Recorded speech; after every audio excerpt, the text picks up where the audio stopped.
días, Juan Pablo, ¿cómo estás? Muy buenos días, Edgar. Gustazo de verlo nuevamente. Sí, estamos aquí en una biblioteca que retoma la memoria bibliográfica de todos los naturalistas que han pasado por el país y por el mundo trabajando en botánica y en la evolución de las especies de flora y fauna, ¿no? Muy, ¿Recuerda cuando nos conocimos en el Inderena? ¿Qué en hacías el tú en el Inderena. Inderena? Yo en el Inderena llegué recién salido de la universidad sin saber nada, que fuera director de fauna, figúrese, no tenía ni idea que era fauna. Yo no sabía que eran los manatís y eso todo el mundo gritaba que los manatís, que los manatís. Y tuve la fortuna entonces de llegar a esa institución a aprender, porque yo no sabía nada, y todavía más la fortuna de haber caído en la órbita del mono Hernández, de Jorge Hernández Camacho, el sabio Hernández, quien fue con el que empecé a aprender toda esta maravillosa biodiversidad que hay en Colombia, la geografía, la flora, la fauna, la ecología de este país. Con él realmente fue que comenzamos. ¿Y tú qué hacías en ese entonces en el Inderena? Yo formaba parte de los grupos nacionales ecológicos ambientales. Nos habíamos inspirado en el Código de Recursos Naturales que había sido expedido en 1974, el decreto 2811, y ese libro a mí me cambió la vida y había una exposición de motivos de unas personas que presentaron el proyecto de ley para la expedición del código y a su vez se había conformado el Instituto de Recursos Naturales y tuve la oportunidad de ingresar al instituto a través del programa de Naciones Unidas para el Medio Ambiente, a acompañar la gerencia de la época. Era el gobierno de Belisario Betancur y había muchos problemas en esa época, entre ellos que la mayoría de los municipios de Colombia se quedaban sin agua en las épocas de sequía. Entonces estábamos trabajando sobre cómo restaurar las cuencas hidrográficas en esa época desde el movimiento de ecología y coincidimos con la administración del Inderena en esa época para adelantar trabajos comunes. Y entonces ahí llegamos, ¿no? Con toda una cantidad de experiencias internacionales sobre lo que significaba los monocultivos, los impactos ambientales que se habían generado y la institucionalidad en Colombia que estaba intentando garantizar que frente a los monocultivos la diversidad de flora y fauna no fuera afectada. Entonces ahí ingresamos al Interena y trabajamos con la oficina de prensa, además, ¿no? Para hacer toda la divulgación de los estudios que hacían las diferentes subdirecciones, fauna, pesca, parques, medio ambiente, que estaban en el Interena. ¿Y tú cómo ibas con el mono y con las investigaciones específicas, con la parte ya científica y técnica? Con la parte del mono tuve otra vez la fortuna. En ese entonces Inderena lanza a hacer el primer libro de parques nacionales y se lo encarga al mono Hernández con Heliodoro Sánchez. Y yo resulté siendo el cargalibros de él, del mono, lo que él requería para escribir todo lo que iba a hacer sobre parques. Entonces yo era la persona que iba al Inderena, recogía los libros, porque eso se trabajaba era en la casa del mono. El mono, como ustedes saben, tenía una vida de trabajo muy particular. Él comenzaba tipo 11, mediodía a trabajar. Entonces yo toda la mañana le reorganizaba los libros, las cosas, trabajaba por la tarde y por la tardecita íbamos a Inderena a visitar otras dependencias. Juan Pablo, yo recuerdo que al hablar con el mono Hernández, él decía que teníamos una gran cantidad de especies, de familias representativas de las familias de las especies del mundo de animales y plantas, pero que las poblaciones de esas especies eran escasas y que teníamos que hacer grandes trabajos de continuar con el inventario de ellas, pero además con la conservación de los ejemplares existentes de cada una de esas especies. ¿Cuáles son en cantidad la proporción de las especies del mundo que están representadas en Colombia de flora y fauna? A mí esa inquietud siempre me quedó con el mono. A él como todo le cabía en la cabeza, el Centro Vivo de Datos de la Conservación. siempre hablaba de eso, que las familias era como la manera de poder uno visualizar la diversidad de Colombia con respecto al mundo. Y en ese entonces pues era muy complicado tener la clasificación, el inventario de todas las familias del mundo.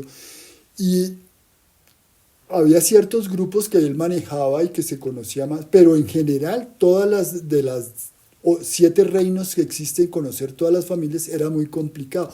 Yo tuve la oportunidad muchos años después y gracias al internet de que hoy en día se conoce lo que se conoce como el catálogo de la vida, donde se listan todas las especies, todas las familias, todos los géneros, todos los órdenes que se conocen actualmente en este momento en el mundo. Y me tomé el trabajo de empezar a mirar las familias, que es como el patrón oro de poder uno verse porque con las familias podemos ver los órdenes, las clases, los reinos de lo que hay en Colombia. Y me encontré con datos como este, que me permito tomar acá. Eso fue hace un trabajo, hace unos 4 años. Empecemos por el reino animal. El reino animal, inclusive la palabra animal viene de ánimo, ¿no? Que son organismos que tienen movimiento en contrario contra las plantas que están quietas, plantadas, ¿no? Uh-huh. Y se encuentra uno con datos como este, mire, hablando de todos los filos que hay en el reino animal, yo logré recolectar 1.461 familias de 6.426, que representa más o menos el 23%, casi el 25% de las familias de animales del mundo representadas en Colombia. Eso es un dato general. Hablamos de las plantas, por ejemplo, de 983 familias registradas en el 2020. Esto, la taxonomía, como ustedes saben, cambia todos los días. Yo alcancé a recolectar 428 familias, lo que significa casi que el 43% de las familias del mundo estaban en Colombia. Hablando de los hongos, tomé 226 familias registradas en Colombia, de unas 856 que había en ese momento en el mundo, equivalente casi al 26% de los hongos del mundo, de las familias. Estamos hablando de familias, ¿no? De los protozoarios y los cromistas son grupos muy poco conocidos en Colombia, vea. De los protozoarios, solo 26 familias de las 229 registradas en el mundo, solamente un 11% conocemos en Colombia. De los cromistas, que son las algas no plantas, las algas uno encuentra algas en el reino de las plantas y algas que son lo que hoy se conoce como el reino cromista. Encontré 118 familias de 1.071 que existen registradas, el 11%.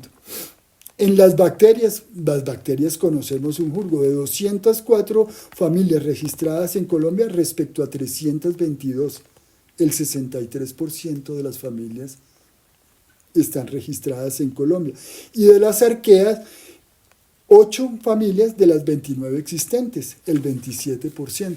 Eso en cuanto a animales y en cuanto a los 7 reinos. Entonces esto le da a uno la generalidad que más o menos pienso que la 4ª parte de las familias del mundo están registradas en Colombia. Eso es un dato muy, muy general y espero que los taxónomos y los botánicos y zoólogos no me jalen las orejas, pero es una aproximación a lo que está registrado en Colombia.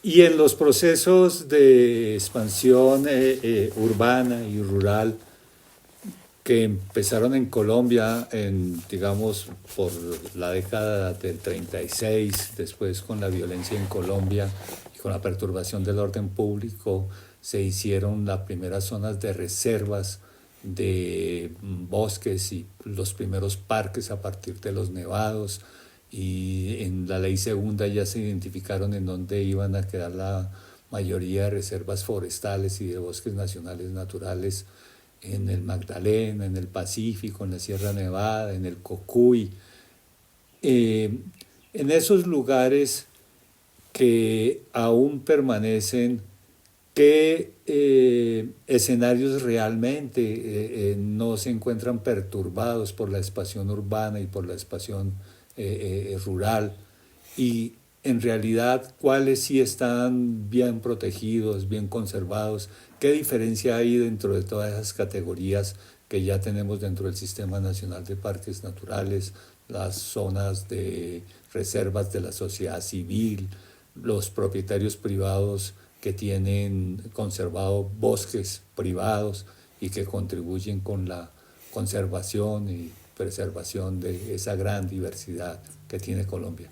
El dato no lo sabría decir, pero lo que uno puede decir es que a partir nuevamente del mono, como usted lo menciona, viene la ley segunda, y ahí empieza a surgir todo lo que es el sistema de parques nacionales, con las primeras corporaciones, la CDBM, y después el INDERENA, que establece sí, la división de parques nacionales, y se lanza todo un proceso de creación de áreas donde el mono participa también muy activa, con un documento que es Áreas Preseleccionadas en 1977. Si hoy miramos en el 2024, muchas de esas 100 y pico de categorías hoy son algún tipo de categoría de conservación.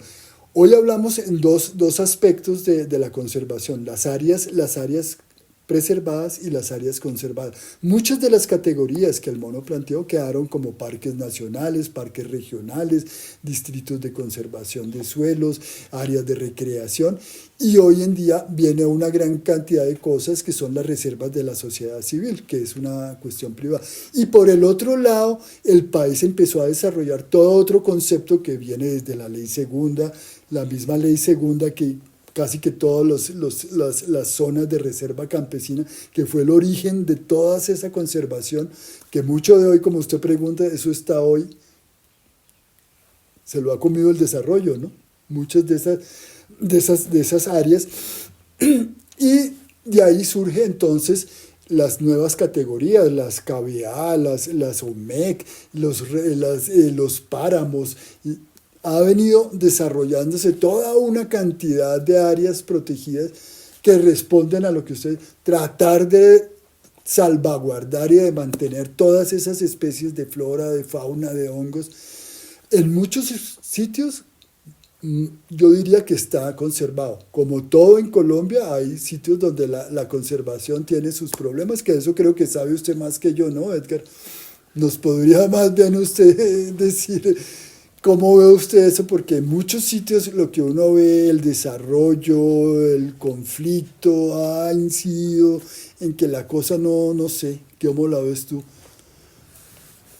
Pues yo veo que hay áreas que son muy estratégicas a la conservación de la diversidad biológica, pero también a la conservación y estabilización del clima, como son el Chocó biogeográfico, que tiene una alta pluviosidad y una gran nubosidad, está muy cerca a las corrientes marinas, es nuestra frontera con el Pacífico, y la Amazonía.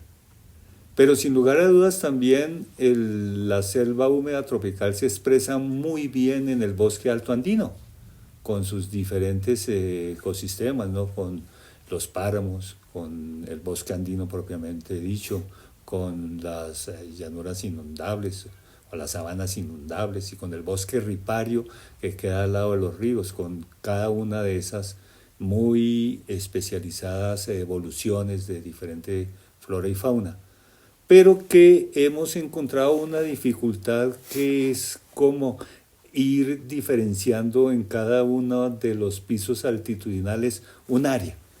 Entonces la zona de páramo o la zona nival separada de la zona de páramo y la zona de páramo separada del bosque y la zona del bosque separada de la área de sabana o de zona inundable y esa separada a su vez del bosque ripario y esa vez separada del río.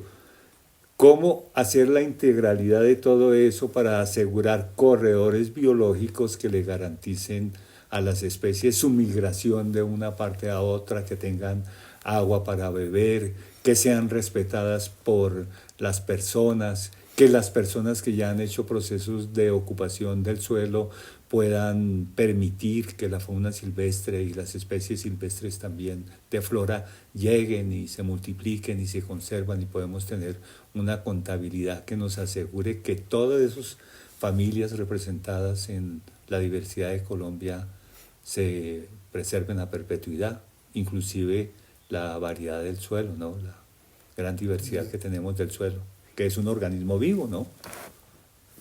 Pues lo de corredores, la verdad, sé muy poquito y es un trabajo que está asumiendo el país ahora, ¿no? Porque sí tenemos las áreas que son como islas dispersas en todo el país, pero la conectividad entre ellas, algunas funcionan a nivel de páramos, muy seguramente la conectividad es mucho más fácil que las áreas que están a nivel en las partes bajas, ¿no? En los llanos, hay mucha interrupción de esas en el Caribe. El desarrollo del Caribe es impresionante, ¿no? Casi que hoy el Caribe, la mayoría del suelo caribeño está utilizado en agricultura, en otras actividades agropecuarias, acciones. Entonces, eso es algo que sería interesante investigar, cómo lograr esos corredores. Y los corredores es algo muy difícil, porque uno puede hablar de corredores físicos que necesitan los organismos, pero para las aves puede ser diferente el concepto de corredor, ¿no? Para los murciélagos, para los insectos, el concepto es, entonces esa condición de islas de pronto funciona mejor para unos organismos, no para todos, pero hay que trabajar más en esos corredores y creo que en este momento se viene haciendo un esfuerzo en ese sentido de crear corredores. Hay un corredor muy bonito, lástima que no esté aquí, el de Jaguar, ¿no? Vienen haciendo un corredor, acabo de oír, por ejemplo, el corredor que viene de la Sierra a Perijá, ¿no? Muy interesante, en un corredor bastante complicado. ¿Cómo se ha logrado eso? Sería interesante ver. Pero la verdad desconozco muy poquito de esa acción en cuanto a los... Porque los parques sí conservan, en muchos parques conservan toda la ecoclina, ¿no? Va desde lo cálido hasta el páramo. Ahí está el parque Sierra Nevada, que es el ejemplo que va desde el páramo hasta el mar, ¿no?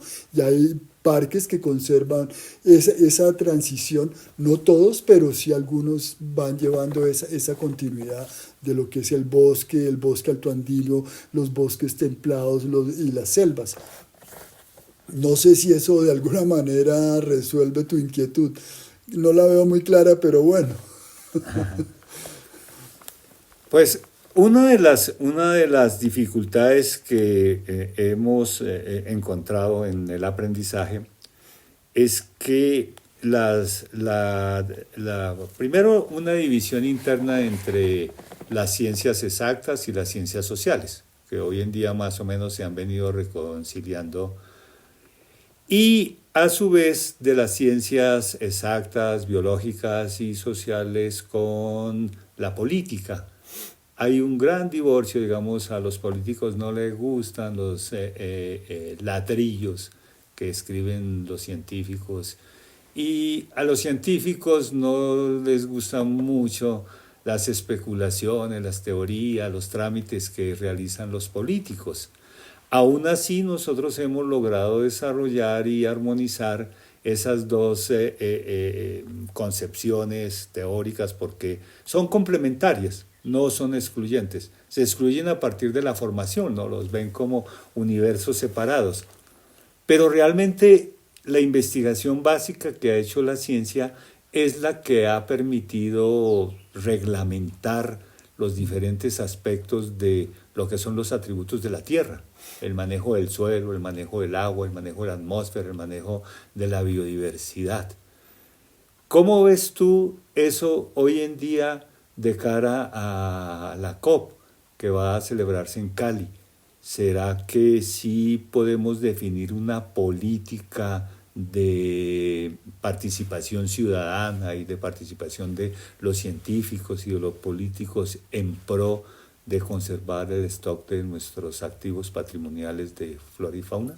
Yo creo que esa es una tendencia, ¿no? Que no solo está quedando en el ámbito científico, sino que culturalmente hay muchas acciones que van en pro de la conservación, ¿no?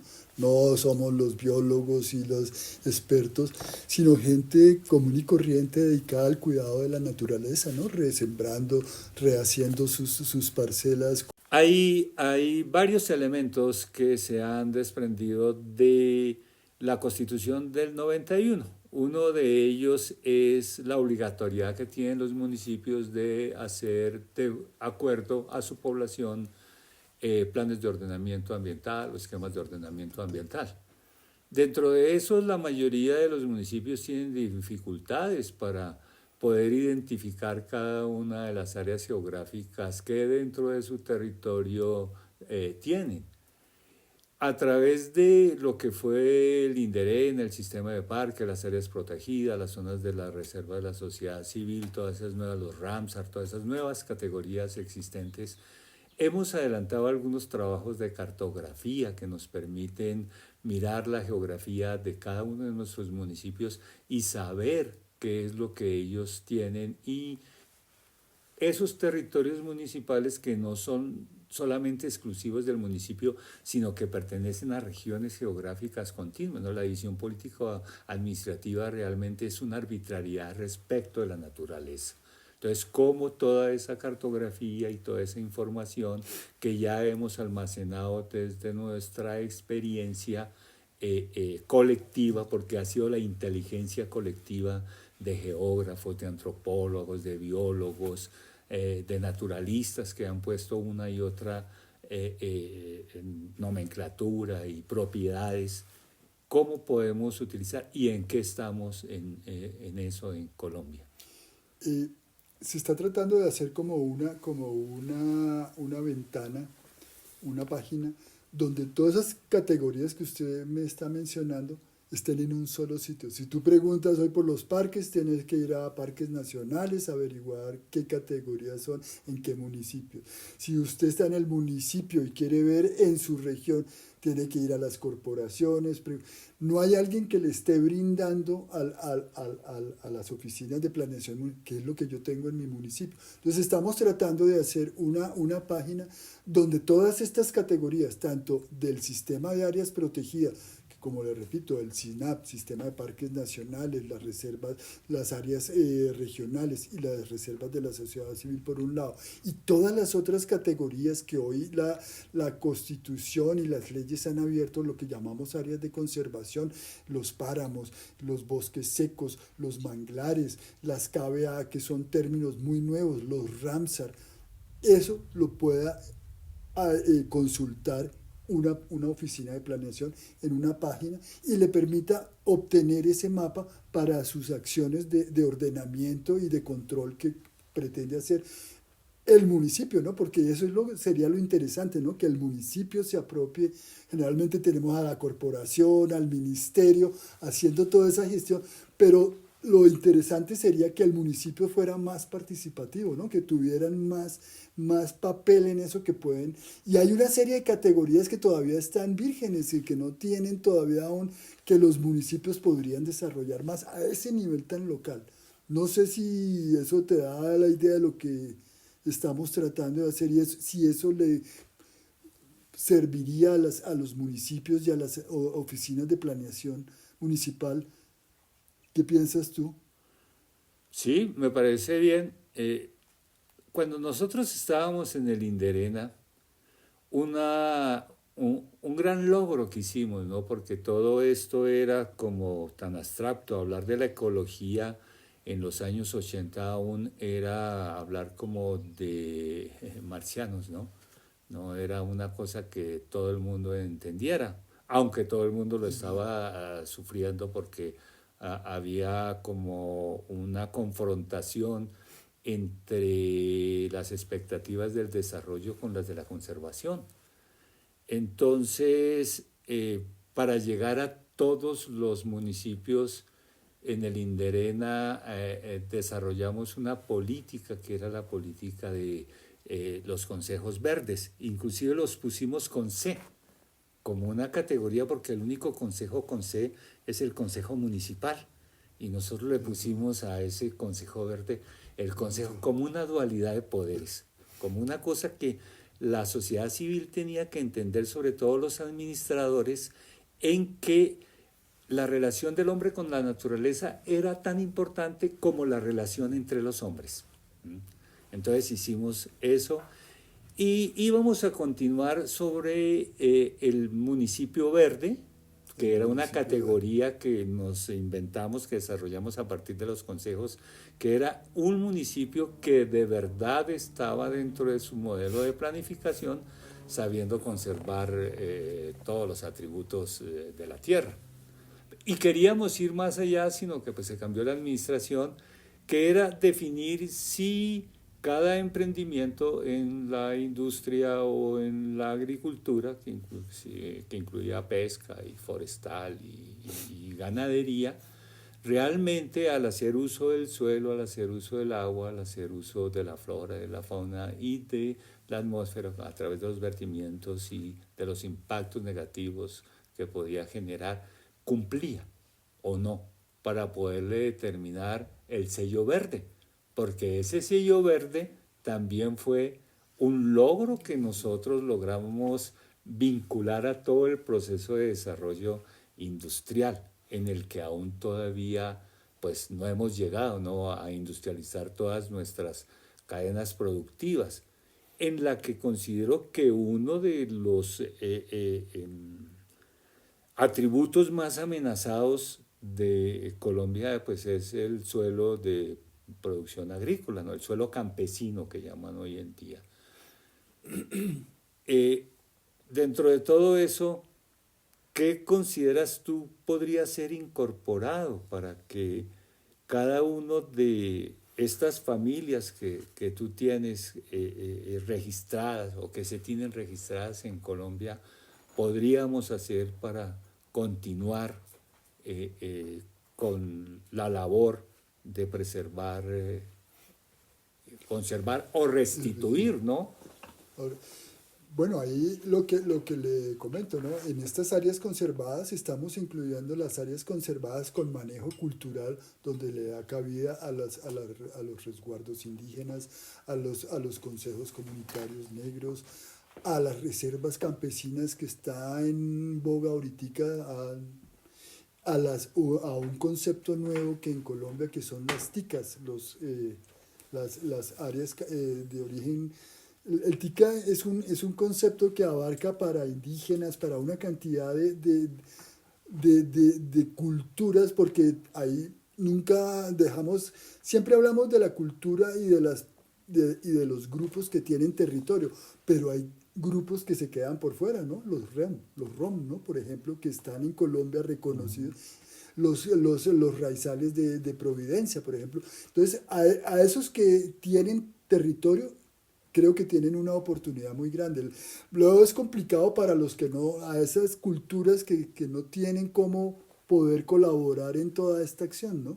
Pero está abierto a los campesinos, a las comunidades negras. Yo creo que tienen una increíble oportunidad en toda esa variabilidad de cosas que tienen en esa selva chocuana, ¿no? De conocer, de mejorar, y que lo estamos viviendo, ¿no? Hoy en la gastronomía, cómo se están en la invitación a conocer las ballenas, que vayamos y veamos el Pacífico. Entonces, lo mismo, ojalá los indígenas también lograran una concepción en ese sentido, ¿no? Poder atraer también, bueno, no sé si les interesa tanto el ecoturismo, pero sé que trabajan. ¿Quién mejor que con los indígenas que conocen lo que usted me mencionaba, ¿no? Conocen cada una de las 1000 especies con las que conviven y para qué sirven. Entonces yo creo que ahí hay una fuente de oportunidades y de hecho hoy el mundo se está volcando hacia las culturas tradicionales, ¿no?, al conocimiento. Yo creo que eso es algo que hay que retomar y darle lo que usted dice, el sentido más, que porque no son doctores, no son PhDs, tienen un conocimiento que muchos doctores yo creo que no lo tienen, ¿no? Yo creo que ahí está una de las cosas bien interesantes.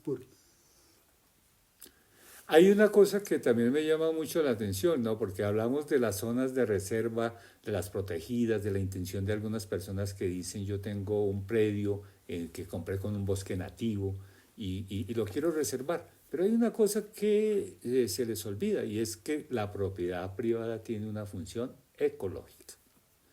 Y que esa función ecológica, digamos, ser una apropiación de la propiedad, se consideraba que una mejora era tumbar el bosque, ¿sí? Y alambrarlo y sembrar un, un cultivo homogéneo de cualquier cosa, Un un monocultivo. monocultivo, una pradera, lo que fuera. Y se tumbaba, y el vecino de enfrente tumbaba y tumbaba y tumbaba y todo quedaba completamente despejado, ¿no? Inclusive algunos campesinos y algunos colonos decían, si nosotros dejamos el bosque, dejamos en dónde se pueden esconder las personas malvadas que nos vienen a hacer daño. Entonces el bosque se convertía como en un enemigo para el colonizador y la forma de obtener esa propiedad era derrumbando el bosque. Esa función ecológica hoy en día se ha tratado de revertir para hacer que las medianías, los linderos que queden entre un predio y otro, constituyan cercas vivas, que tengan varias funciones para recuperar la biodiversidad que existía antes de ese impacto tan negativo de haber derribado la selva. En el sentido en que si los vecinos dejan al lado y lado 2, 3, 4 metros, se puede establecer un corredor que tenga múltiples funciones, que sea un mosaico de hábitat donde lleguen las especies de roedores, de aves y empiecen a reproducir semillas, porque ellos transportan semillas, digamos, en la práctica quienes mejor hacen restauración o regeneración, pues sí es la fauna silvestre, ¿no? Claro. De roedores Aves, y de aves y murciélagos y de todos todo. los Ellos son unos grandes dispersadores y unos grandes restauradores. Entonces, si dejáramos eso de medianías vivas para empezar a hacer corredores y establecer como los parches, porque pues sí hemos avanzado en el sentido en que ya sabemos que para hacer restauración de flora necesitamos las rastreras, las arbustivas y las arbóreas. En esos corredores, que realmente pueden ser mosaicos de hábitat, en donde viva nuevas especies, que pueden ser medianías, pero que además también pueden ser senderos peatonales, por donde las personas caminen y tengan, en lugar de tener alambradas y esas cosas.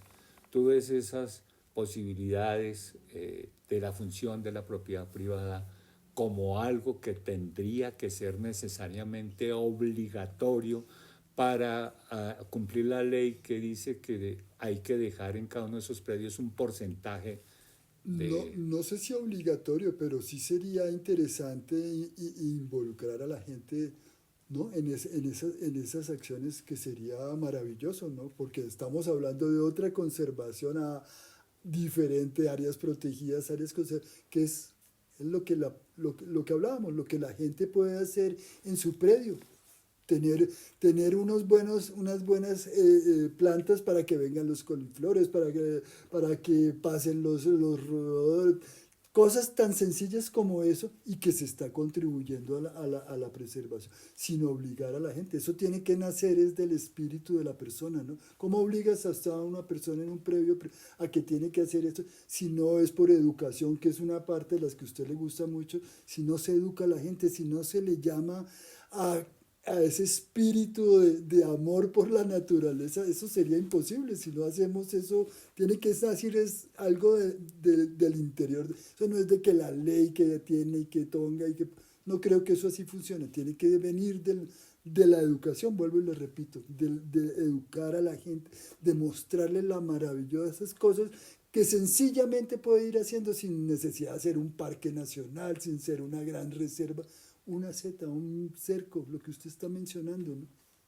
Quiero recordar que uno de los momentos más importantes fue cuando decidimos volver a publicar el Código de Recursos Naturales 10 años después de su expedición y el decreto ley que posibilitó que nosotros en esa época planteáramos una consigna que hoy en día está muy vigente, que es conviva en paz con la naturaleza. Y sacamos esta edición del Código de Recursos Naturales. Y eso fue pues algo que con lo cual le llegamos a todos los municipios del país, a los 1.116 de municipios del país, a los que les dijimos a los alcaldes, ¿quiere usted participar con nosotros en la restauración de la cuenca hidrográfica que abastece al acueducto municipal? Y todos contestaron que sí. Y si hoy les volviéramos a preguntar, 40 años después la misma pregunta, todos dirían que sí, también incluyendo a los de las juntas veredales que abastecen de agua a las veredas, porque aún tenemos el mismo problema de no haber podido ordenar el territorio alrededor del agua con acueductos y con buenos sistemas de tratamiento de aguas que viertan ahí para convivir en paz con la naturaleza. Yo creo que eso es lo más importante, ¿no? Podernos ordenar alrededor del agua. Yo creo que eso es la civilización, ¿o no? La civilización se ordenó a través del agua, ¿o no? Y sí, eso sería el enfoque de usted que estaba preguntando, enfocarnos hacia ordenar las cuencas y las aguas, porque eso es lo que va a ser el futuro.